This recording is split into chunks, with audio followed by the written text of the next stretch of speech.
just a brief run-through of our agenda.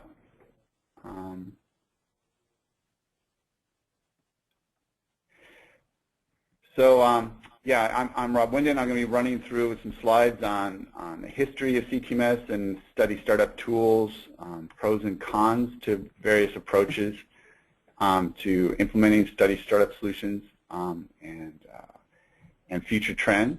And then we'll be moving on to the second half of the presentation with Eldin Rammell about the requirements of implementing tools in the eTMF realm and pros and cons around eTMF for managing ClinOps document processing. Next slide.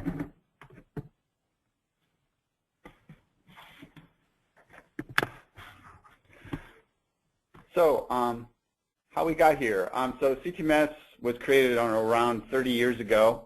The purpose of CTMS systems, as most of you are aware, is to provide clinical, operational awareness to the ClinOps department in biotech companies to manage all aspects of the trial process.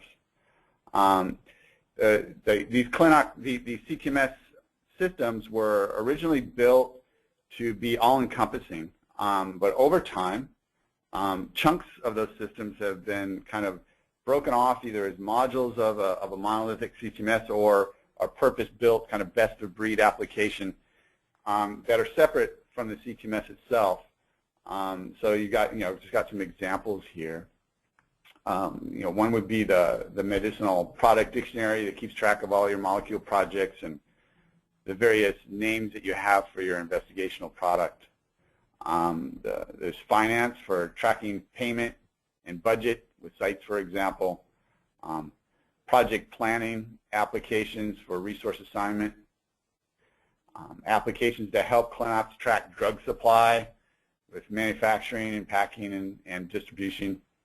There's electronic data capture systems that are involved in this process and publication systems that keep track of any form of disclosure, whether it be a press release or an advertisement or any other public disclosure.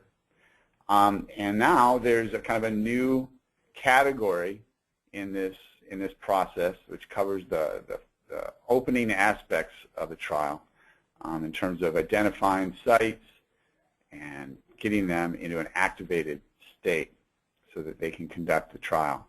And that's a study startup process, or what we call SSU. And this is a new external application.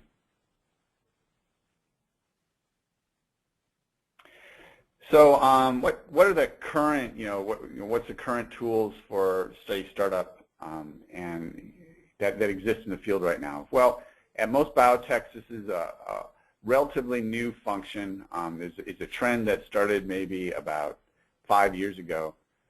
And basically, it's a new departmental budget and department within a biotech company that manages the study startup process. So that's site selection and site activation for the two big areas that it covers.